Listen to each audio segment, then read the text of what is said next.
Hello and welcome to KamenRider Blackman. Today I'm finally getting out a new one because today we are doing Madan Senki Ryukendo. So let's get started. Now before we get into the show, let's talk about this show's opening and its closing. I like its first opening a lot more than the second opening. And let me explain why. I like that it's a song that has it's building up energy. Now, I like the beat of the song, but I'm not the biggest fan of the lyrics because they're just random, talking about one thing, then going on to another thing until it gets to the second half. Now, as for its closing themes, I don't like the first one. I like the second one a bit more. Once we reach the end of the show, I start to like it a little bit. But now, starting off with episode 1, we start off in the city of Akibono, where we meet our main protagonist, Kenji Murakami, and a police officer who's been transferred to Akibono. At the entrance, riot squads have guarded the entrance to the city to keep out a stampede of demons that attack everyone right off the bat. Now, the demons attacking this are the enemy foot soldiers, the Tsukukaima. So right off the bat, let's talk about their design, since they're the first thing we see. Like, these minions, they're pretty similar to the foot soldiers of Power Rangers Lightspeed Rescue, the Batlings, because same suit design, same type of helmet, but I think the wings are on the helmet as opposed to on the back. But next, with this being a tokusatsu show, as tradition, the police are useless against the villains of the show. Like, I seriously mean that. Like, a single mooks, not a problem with, but even with that alone, I doubt any real crimes happen in this city because of how incompetent the police are. But anyway, in the mix of everything, our second protagonist / the first Madan warrior we meet is Jusho Fudo, Ryukendo, and his partner and transformation device, Gorugun. Now, before I talk about any of the suits, let me explain the transformation devices, Gorugun and Gekiruken. They're not just morphers, they're sentient beings, meaning they're alive, they can talk, the whole 9 yards. Now, let's talk about Ryugendo's suit and Gorugun's design. Gorugun's design, it's pretty, I like it. It's not too bad. Now, and as for Ryugendo's suit, it's not too bad. Now, sorry, I'm just pulling up a picture of it on my phone, on my tablet right now, to which, by the way, I'm recording on my cell phone. But either way, Ryugendo's suit, alright, his first suit, I like the helmet. Everything else, it's alright. I do like the helmet. I feel like it mixes in like two animal motifs in one, because you can't tell if its motif is a wolf or a dragon. But that's that. It's not a bad suit. Now, after Ryugendo's battle, we finally get to meeting our villains for the series, the Jamanga. So let's get into them, because right now there are only 2. There's Jamanga's magic user and monster creator, Dr. Worm, and Jack Moon, who is a master swordsman. Now, real thought right now, well, currently, Jack Moon's a dick. And let me rephrase that, because all of the villains in this show are dicks. But when Jack Moon's not out fighting, he's sometimes terrorizing Dr. Worm, and it hurts his feelings too. And when I see that, I just go, you're just a bully. Anywho, Jamanga's goal is to collect negative emotions from humans whether it's sadness, anger, depression, etc. And they call it minus energy. And they said energy goes towards reviving their leader, the Daimao. Now, the first monsters of the series, a giant demon beast, strikes the city, and Kenji goes up with whatever as a weapon to fight it. It goes nowhere except for him being dragged around by the monster until his future partner / transformation device, Gekiruken, comes to save him. Because he's chosen Kenji so that he can become Ryukendo. Now, after Gekiruken saves him and explains to him what's going on and what to do, Kenji is still confused on the matter, and so Gekiruken possesses him and they transform. So, let's talk about Ryukendo and Gekiruken now. I really like Gekiruken's design, and when I say I really like his design, I mean I really like his design. And I've tried looking online before for the actual toy of it, see if it's on sale anywhere, because I would not mind getting that, and I like its functionality. But for Ryukendo's suit, his first suit, it's not bad. When I first saw it, I tried to pinpoint what motif it had, because I know a dragon, and I'm thinking next to it a dragon claw or fang or something, because of all of the diamond armor.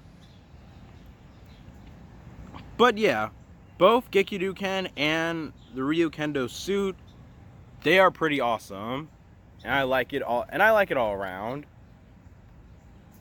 And so, after Ryukendo wins his first fight, and plot point, the individual monsters are created from Madan keys, and so that after a monster is destroyed, the heroes could use said keys they've collected to retweak it and make it part of their arsenal. I apologize now for almost forgetting this. Ryugano and Gekiruken both come from SHOT, a secret organization hidden underneath the Akibano police station that fights the demons using magical science. But in episode 2, we learn more about SHOT, starting off with its members. There's Commander Yuya Amachi, he's the one in charge, and he has a good connection to almost anything and everyone in show. Setoyama, the magical engineer, who creates their Madan keys to their arsenal. And there's Rin, the operator. So Kenji is offered to join SHOT after some hesitation with Gekiruken, and decides to join as Ryukendo. And so in this episode and in episode 4, Ryukendo gets 2 new forms from keys from previous battles: Fire Ryukendo and Aqua Ryukendo. So right now, let's talk about those suits. And good to know I've just pulled them up on my tablet. Anywho, Fire Ryukendo, I was a little iffy about at first, but I like it. Some of the fire-shaped shoulder pads, yeah, that's cool. I think what I was iffy about at first was the flame shape on the helmet. But then again, he gets that with most of his forms. But yeah, I like Fire Ryukendo. The more I look at it, the more I think that it's actually pretty cool. And for Aqua Ryukendo, it's not bad. That's pretty nice too. Fin shapes everywhere. It just looks pretty cool. And now, but for more detailing, or at least more I could say about Aqua Ryukendo, no, that's about it. And I like the color blue on it and everything. It's light blue and dark blue. I love it.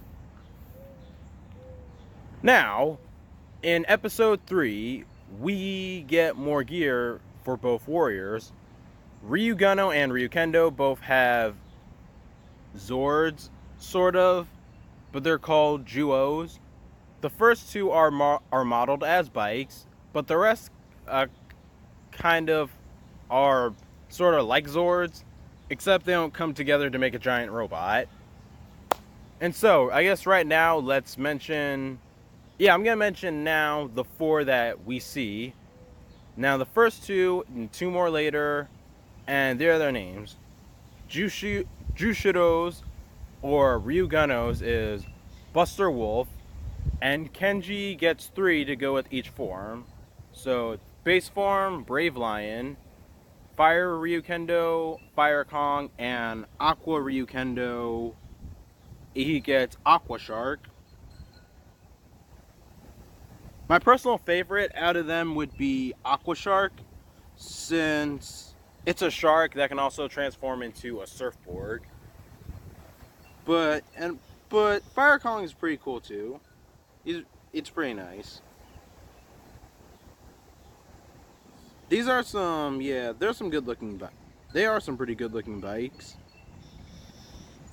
Now, between Buster Wolf and Brave Lion. Oh, but here's one thing I did not like about, or at least 2. And that's Brave Lion and Fire Kong. For some reason, this show thought it'd be a good idea to give them some type of attitude personalities, because when both Brave Lion and Fire Kong are introduced, they come off like such assholes, and I hated it immediately.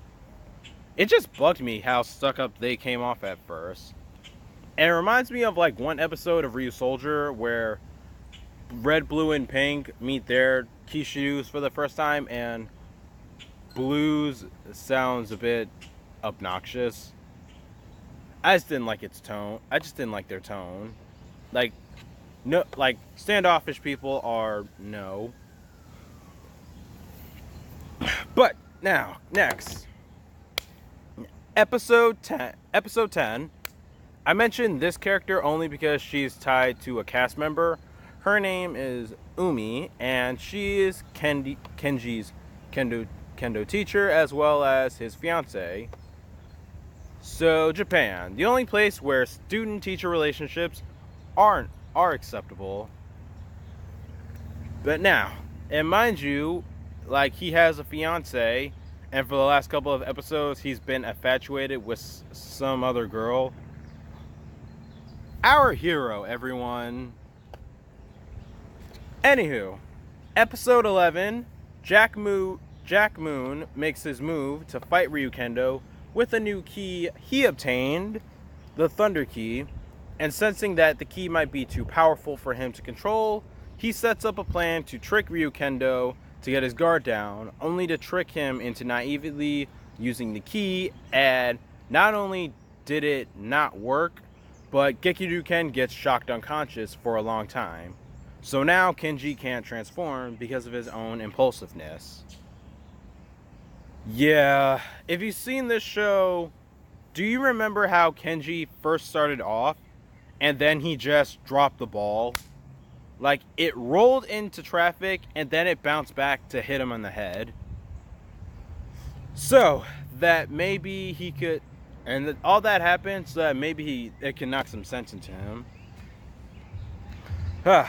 Anywho, and by the next episode, thanks to Setayama, the Thunder Key is modified for him to use. Now, after episode 2, this is where I realized something about the show. Kenji got Fire Ryukendo, and this show is from... Now, this is what I realized from when Kenji got... There's more or less Aqua Ryukendo, and this show's timeline takes place in 2006. And yet, you could actually compare it to some Sentai now from over the past recent years, like Ninja, or hell, mainly Talkyuger, around stuff like that. Because in KamenRider, whenever the main writer gets a form change, a new tone and attitude grows because it's earned and a lesson is learned. To get an upgrade in Arsenal. Fire Ryukendo was just an example of how the show was going to work, But most of his forms, like starting off with Aqua Ryukendo, they're just given to him while he still stays the same. Like, he doesn't learn anything or come out differently, but that only showed to matter now how this stuff was handled to him. And I'm actually quite surprised that they touched on that. And what I'm talking about, what they're touching on is, in said episode, Kenji was bragging about how he's grown pretty strong and whatnot, and Jushiro calls him out for it. He's going, no, you're not really all that strong. You just have a lot more stuff in your arsenal. Without that, you ain't nothing. But anywho, Thunder Ryukendo. I like it. Wrong name. Thunder Ryukendo. Yes. Alright, Thunder Ryukendo. I like it. It's not a bad suit. I really like the lightning designs all over the suit. It makes it look a lot more cool. And I guess you can say, if we're talking about standard forms right now, I say I like Fire Ryukendo and Lightning Ryukendo, because they're both pretty edgy. And that's awesome. And so, next, episode 14, we get introduced to two new characters, one bad and one an anti-hero. The bad is a new villain, Lady Gold. I like her. She's pretty competent. And a third Madan warrior, Ryukendo. Now, let's talk about his suit as well as his partner, Zanrujin. Ryukendo's suit, I think it's flat out awesome. I like how the part of the suit,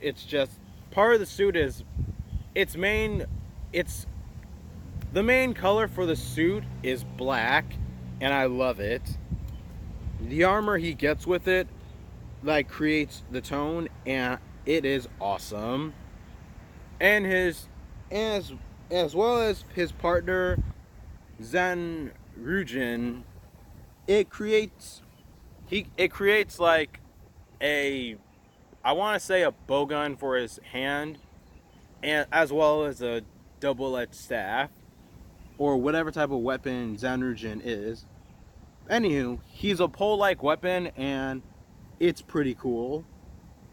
And I'm looking at the toy for it right now. It looks pretty painted, but still cool. But Ryukendo's suit, it's fucking awesome. Like, I really love his suit the more I look at it now. Looking at these pictures now and thinking about the show, I really like a lot of some of the suits. Now, let's get on next to the next thing we see in the next episode 15, by the way, is Ryukendo's Juo, Delta Shadow, which is a bird. It's a pretty dark bird. Now, I want to see if I can look up a picture for it right now. But based on but from what I've seen in the show, Delta Shadow, it's pretty dark. And it can also, it's a bird, it can fly, and it can also turn into a motorcycle. Oh no, I'm looking at its bike mode.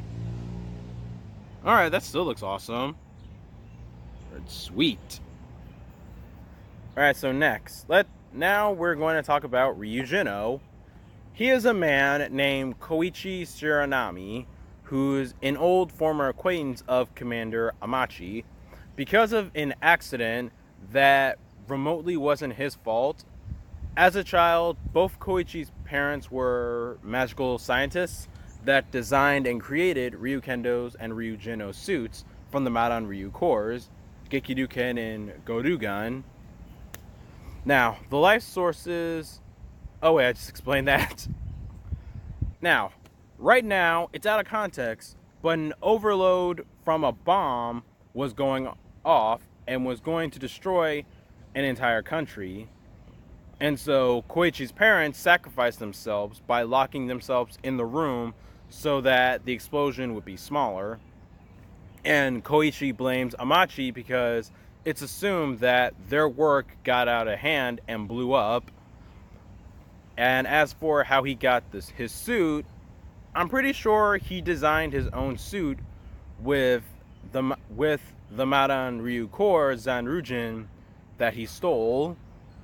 And next, a few episodes later, once Lady Gold learns about his past, she whips up a plan to use that trauma to torture him. And this is why I like Lady Gold. Her plans may fail on occasion, but she still gains something from them for next time. It's next. Episode 18. While Koichi's after Amachi, he wants to destroy everything Amachi's worked for to vent out his revenge by destroying the power spot where all the magic and Akebono lies. Now that's bad for both sides, good and bad. Now, Amachi is also there at the power spot to sacrifice himself because he may not have killed his parents, but he does feel responsible that it happened because they were all working. So he does have some guilt from it. Amachi's there and Ryukendo doesn't kill him. That was a perfect opportunity, dude. Why bother having a grudge then? Anywho, while Ryukendo goes out to destroy the power spot, another duo is laid dormant there. And for Kenji as Thunder Ryukendo, Duo Thunder Eagle, and together they beat Ryukendo in the sky. So Thunder Eagle, I like the design, but its introduction was a Deus Ex Machina. At least for one other weapon Ryukendo gets, there's an episode about it.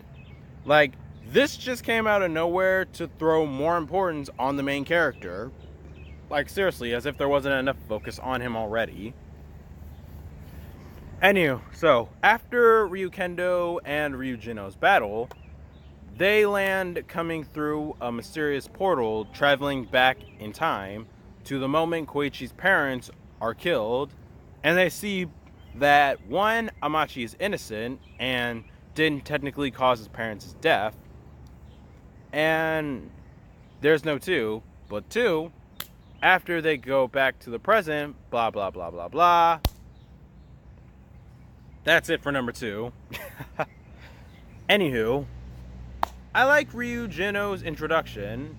Outside of everything, it's a good beginning arc for him because, spoiler alert, what happened to his parents wasn't an accident. To which, that's where I scratch my head at. His parents' deaths are justifiable because to him it was an accident, and Amachi was the closest one to blame because he was the one in charge. I'm sorry, but I'm just not a fan of misdirected revenge.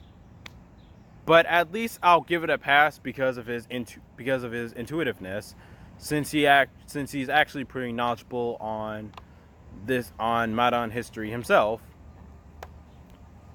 So next, episode 21, Farewell Moonlight Swordsman. This is Jack Moon's last episode. So, Jamanga has decided to execute Jack Moon for his constant failures, and instead he escapes to Akebono for one final battle with Kenji. It goes, of course, as a one-on-one duel, but Shot's wise enough to reconsider because he's their enemy and don't trust him. They agree with Kenji, and Jack Moon ultimately dies in a one-on-one duel. So next, episode 24, Jack Moon's replacement comes in, named Baron Bloody. And good God, is his suit disturbing. Like, he's a robotic demon. And so, yeah, robotic villain. But dear Lord, it's not generic.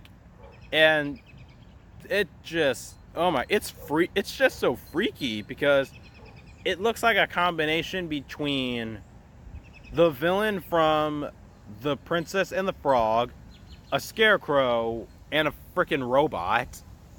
And good Lord, it's just freaky. And guess what, kids? Baron Bloody is the one who killed Koichi's parents. And so, before Koichi and Amachi arrived, Bloody was prepared to steal the two Madan Ryu cores to blow up Europe, and instead left nothing, while Koichi's parents already prepared to sacrifice themselves. Speaking of which, episode 23.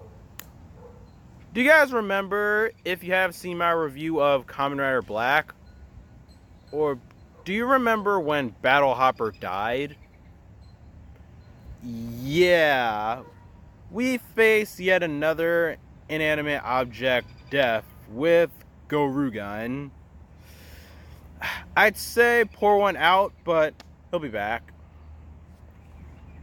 But next, episode 26 is a game show with all three heroes competing against one another.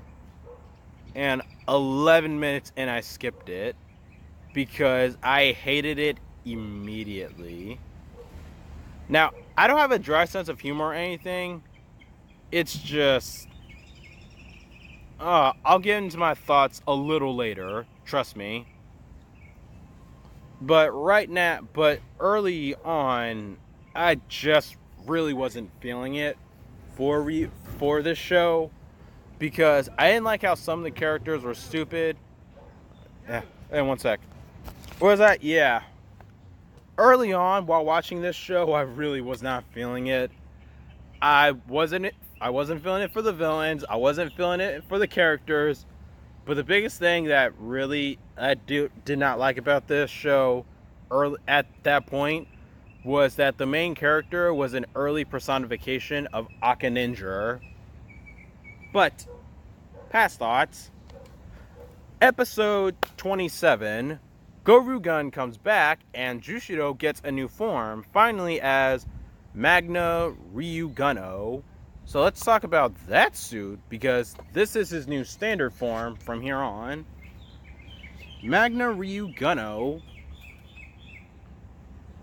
The helmet's pretty square in my opinion, because it has that gem shape. It has that gem shape that it's working in.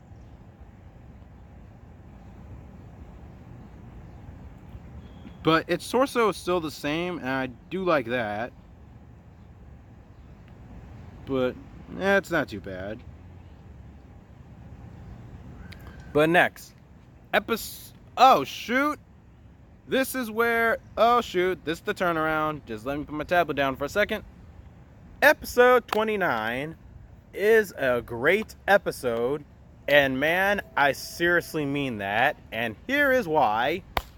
There's an actual progression that comes in and is needed. Jamanga's main villain, the Daimao, has given his subordinates a piece of his power to use in the Monster of the Week for this episode. Now, this monster is very powerful, and it overpowers all three Madan warriors and steals Gekiryuken, hindering Kenji to transform. I may have been bagging on Kenji like a few seconds ago, but up till now, finally he thinks of his actions and starts acting more considerably than impulsively. And at this point, he starts to grow, and Gekiryuken returns to him, and through the power of their bond growing exponentially, Gekiryuken evolves into God Gekiryuken, which is a new look for him, changing him from being just a sword to now being a sword and shield together. That I thought was pretty That was pretty nice. Oh, oh shoot, that actually is pretty nice. That actually is pretty nice. With Gekiryuken alone, it's a big ass sword. But once he becomes God Gekiryuken and looks like a sword and shield, he actually has good defense and offense. And it also makes him look taller. And yeah, he gets a different type of blade too. Man, now, it's a new look for him. I like it. Now, he changes from... Oh, wait. Let me get down. And now, Kenji can transform and evolve from his base form into its new powered-up version, God Ryukendo. Now, let's talk about that suit. It's awesome. The helmet's awesome. The dragon insignia is everywhere. And it just looks flat out amazing. I love the chest armor. I love the chest armor. I love the white and gold being a lot more apparent. It's beautiful. This is a glorious ass suit. And like what I said, he now has defense and offense because he's also working in the sword and shield. It looks so fucking cool. But and it gets even better. As God Ryukendo, his other form changes get power-up versions too, changing them from fire, aqua, and thunder to burning, blizzard, and lightning Ryukendo. I really like lightning and I want to find the pictures for him because I like lightning Ryukendo. And sweet. It's just God, I need to go to the wiki. Oh my God, I need to go to the wiki just to find the page. Okay, I'm at the wiki, but still, Burning Ryukendo looks amazing. And here's why. It's his torso. He keeps the new torso that he has, and the colors of said forms go on there, making them look all the more royal. And I fucking love it. Oh crap, where's the picture? Sorry, now I'm looking for any picture right now.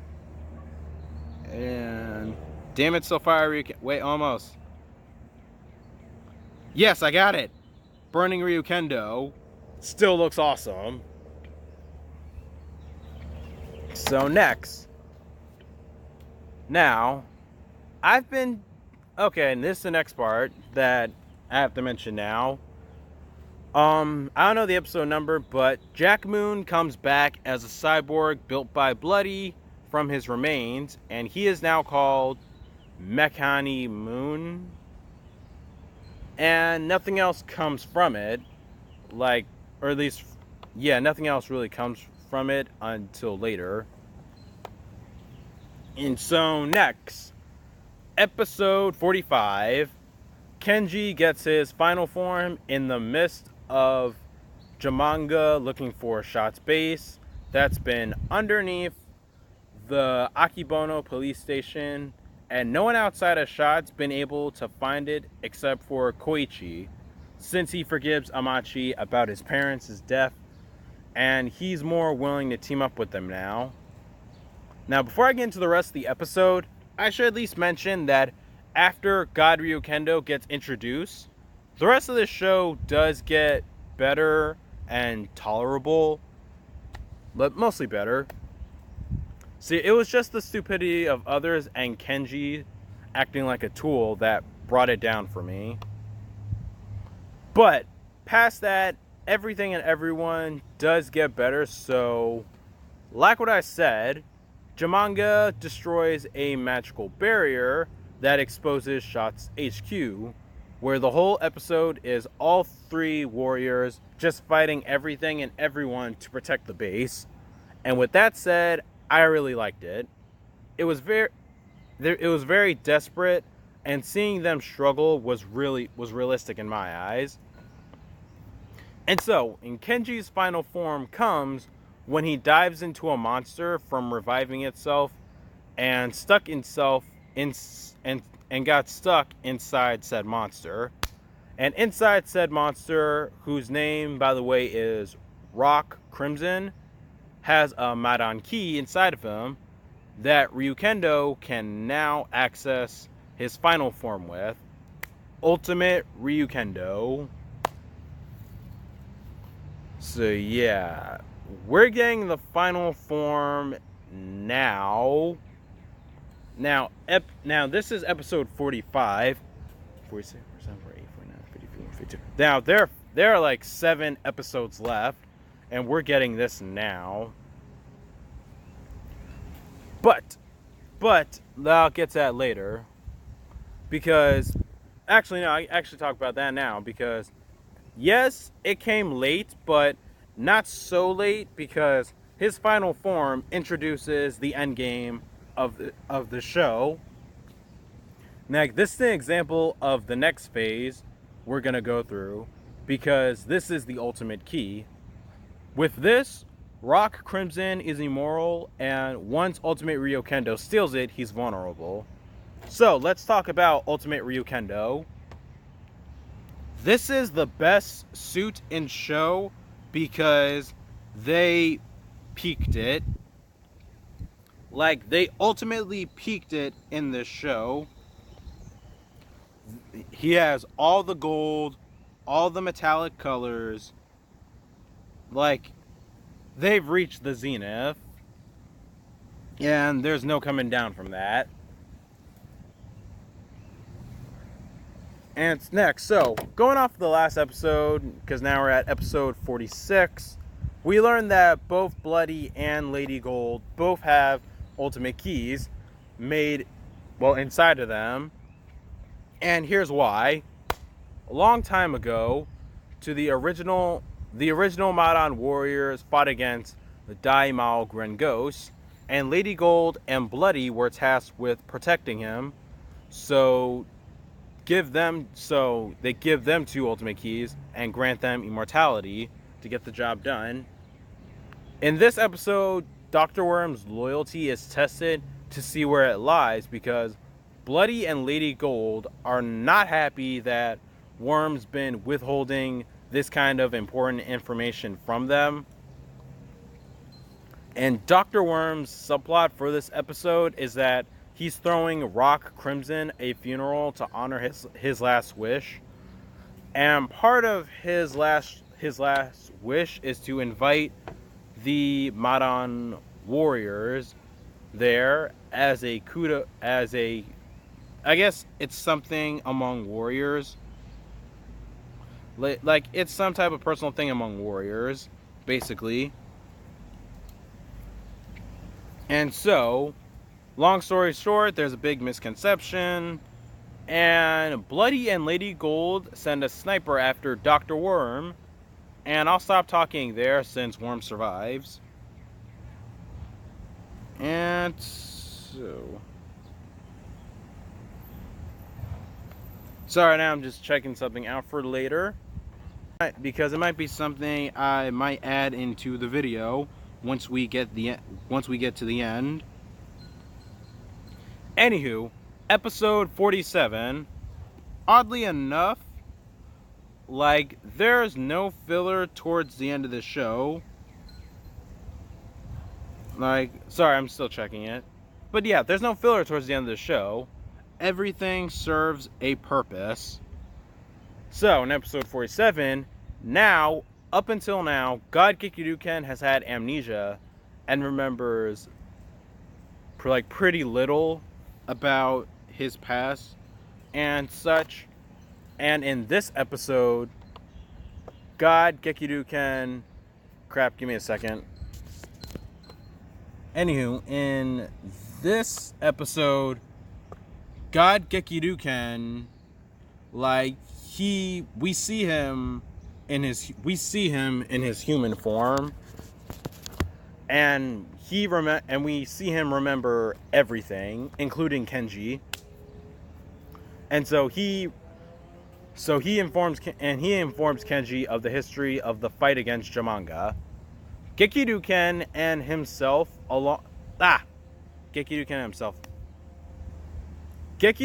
himself and the original Ryukendo and Ryujino both fought Daimao Grengos, and it ended as a stalemate. They were reduced to Madan Ryu cores, and Daimao was sealed in an egg.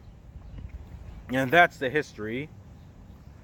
And also explaining to them about Bloody and Lady Gold and how they have their keys inside. Anywho, real quick, because after we're informed of the history, we also see Gekiduken's, we see his own Master Ryukendo form.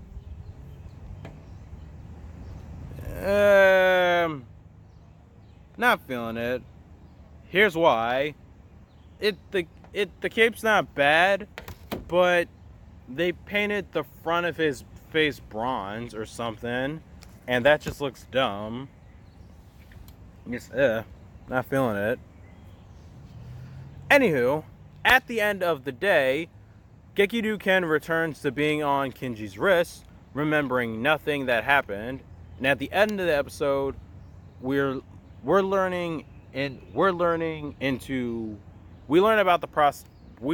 next about Daimao's revival. Crap. Anywho, episode 48. There we go. Episode 48. Daimao is set to return within the next setting sun. Jamanga attacks, and thanks to human Gekiduken, they learn their next move is to defeat Bloody and Lady Gold. Now, the rest of the episode's a long battle. Koichi and Jushido both face their respective rivals. For Koichi, it's Bloody because of their history, and so that he can avenge his parents. And for Jushido, it's Lady Gold. They're both successful at killing them, and all that's left now is Daimao Grengos as an egg. They beat it, and that's still not the end of the show. They didn't really beat it. It escaped its egg form before they dealt the final blow to him. And so, episode 49, Daimao still alive, and Dr. Worm sacrifices himself to give him a new body to move around and fight everyone. And going on into episode 50, Daimao overpowers through Kenji, Jushido, and Koichi, and he just destroys them and captures Jushido and Koichi and crucifies them. As Daimao's evil creates a fog that travels all over Akibano, the townspeople are being turned into Tsukaima, and the only way to beat Daimao is for Kenji to go to Akibano's power spot to release the power to fuel him up and fuel Jushido and Koichi up so that they could beat Daimao together, and also giving Ryukendo and Ryujino their ultimate forms too. And that's it. That's the end of Jamanga. They're defeated. The final boss is taken down, and that's it. Yeah, show's still not over yet, because episode 51, the Christmas episode. Yeah, I know. I'm surprised myself too. We literally just beat the big boss, and we're still not done yet. Anywho, episode 51, Jack Moon comes back. He must have escaped being a cyborg or something. Because, anywho, Jack Moon comes back, and he's looking for Kenji so that they can battle one final time. Like, looking back on it now, I think he was looking for him so that he can do a mercy kill.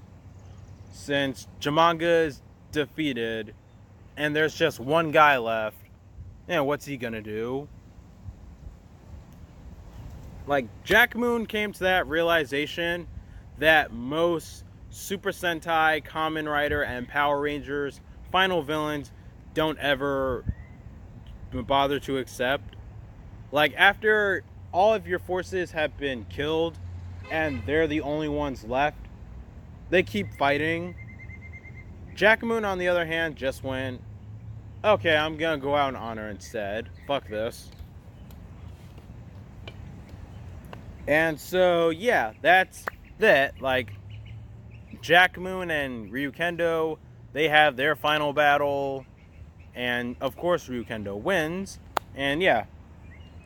Now, for the final episode of the show, yes, they spammed it for so long to finally get to this. Like, this is where it finally ends. And it makes me cry. Well, it almost made me cry. Episode 52, Farewell, Madan Warriors. Like, ghosts of demons start popping up all over the place, and it's because Akibono's power spot is starting to go out of control.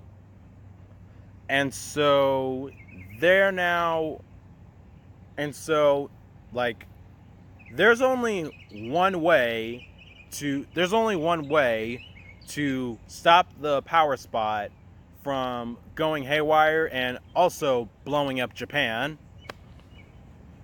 And that is to sacrifice Gekiruken, Gorugun, and Zanrujin, so that they can sacrifice them, like not killing them, but letting them leave our world and go to a different dimension, so that they can maintain the power forever, basically. So yeah, the only way to save the world again is to say goodbye to your friends and partners. Oh my god. This episode almost made me cry so much. It literally almost made me cry because they're all like, Koichi almost didn't tell them how to stop it because him and Zanrujin have been close the entire time. They've been so close to each other the entire time, as Zanrujin cheered him up about his whole situation and everything. But even Zanrujin just looks at him and goes, it's okay to let go, man. It's okay. Even Zanrujin looks at him and goes, it's okay to say goodbye. And then because Koichi's been alone this entire time, and so as Zanrujin, I guess, tells him you have to say goodbye and let go and whatnot, he does so, and just so Koichi won't be alone, he's basically told him to go set himself up with the girl. I'm alright with that. Like, I'm literally alright with that, because the girl that Zanrujin's talking about is a girl that Kenji's been infatuated with. But Koichi and a lady, I'm alright with that, since Kenji and Rin have been sort of butting heads, not knowing that they like each other for a little while in this show. But yeah, like, it really hurt. It really hurts, like, for all of them having to say goodbye. But they have to accept it. Like, yeah. Yeah. But before I technically say goodbye, one more thing.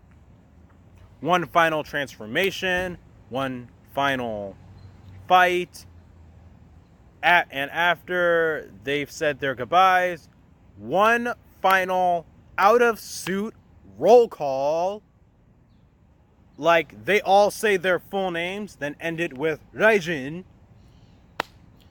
That was amazing. And after they saw that, they went goodbye. And that's the end of the show, basically. I'm going to go get some water. I'll be right back. Then we'll do the character analysis. Alright, guys. I'm back. And now that I have something to drink, let's do the character analysis.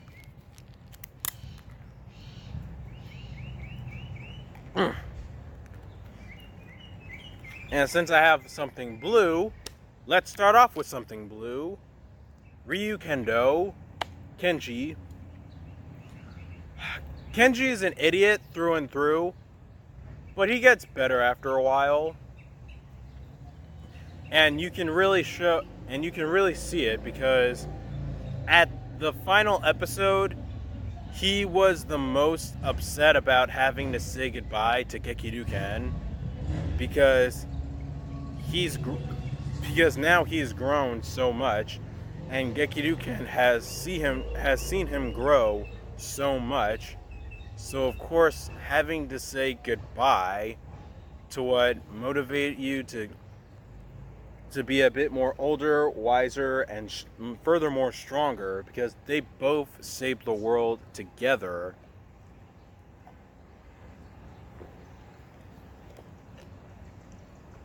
It hurts. Excuse me. You can really see that it hurts. But with Kenji alone as a character, I stand by what I said. Although he's still not my personal favorite, he does get better. Jushiro, on the other hand, he is a much better character because he's the total opposite of Kenji. He's a lot more serious, and he's more mature. He's only like a couple years older than Kenji. But yeah, like, Jushiro is a warrior. And also the butt of some jokes, since Kenji always calls him Osan, which is Japanese for old man. And Jushiro does not like that. If you call him that, he will most likely shoot you. But yeah, Jushiro, he's a much better character. He had a pretty calm relationship with Gorugan. And he always pushed himself to do better for the greater good. Like in one episode where Ryukendo gets a new weapon for his arsenal, Jushiro is the one who actually goes out and gets it. When I saw that he's the one who actually gets it, which by the way the weapon was a Madan dagger. Like, my first thought immediately was, why is he the one getting the weapon?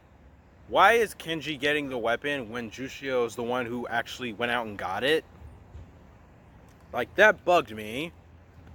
But Jushiro's alone, he's great.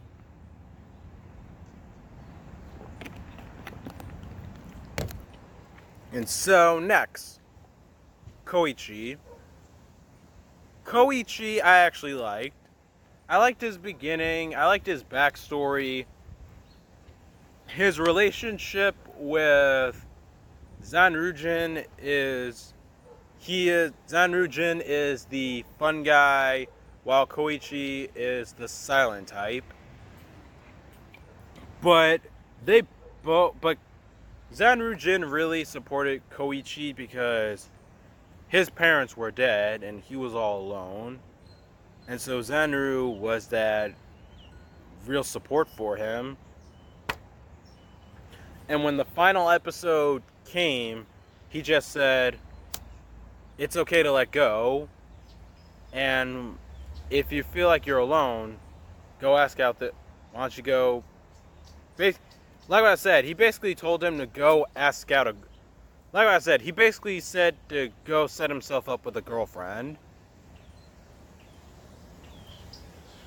And even after I saw that, it made me think, okay, where does this lead up to?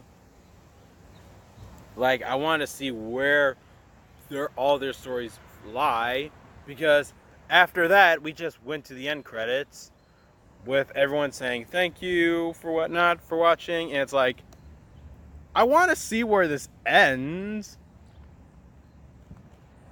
Like, anywho, Madan, Senki, Ryukendo, it's a pretty... I have mixed feelings about this show, because there's episodes that I don't like, and there are some episodes that I actually do like. When Ryukendo is introduced, that was great. This final episode is amazing. Like, it's such a heartbreaking final episode.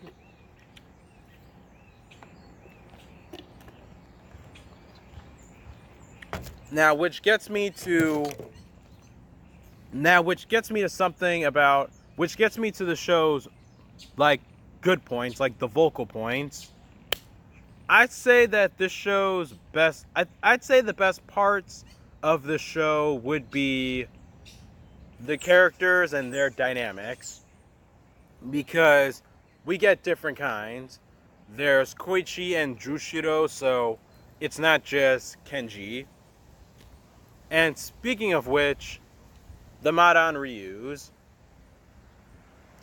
The Madan Ryus, they're not caricatures.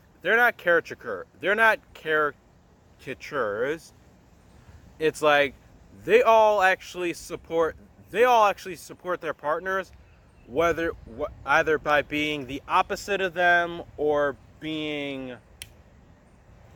They support their partners either by being the opposite of them or being on the same level as them, and they've all did a great job. And so, Madan, Senki, Ryukendo. I'm still a bit mixed about this show, but if you like it, that's good on you. But if you don't like it, that's okay, because this show's not for everyone. Now, what I was planning to do, right now, was I uploaded a question onto, Toku Infinity, the Facebook group that I'm a part of a question that was thoughts on Ryukendo, so that I can read the comments about people's thoughts on the show. That is not up right now, but I'm not going to worry about it since this is the end of the video, and I can always do that for the next show I'm doing. Which, speaking of which, the next show that I will be reviewing is Kaito Sentai Lupin Ranger versus Keisatsu Sentai Pato Ranger. So, the most recent Sentai that's out, that's ended, which is subbed out right now. That's why I'm going to watch that show for my next full show review. So, with that said, thank you for watching. These have been my thoughts on Ryukendo. Please not forget to like, subscribe, share this video, and tell your friends about KamenRider Blackman. And I will see you guys next time.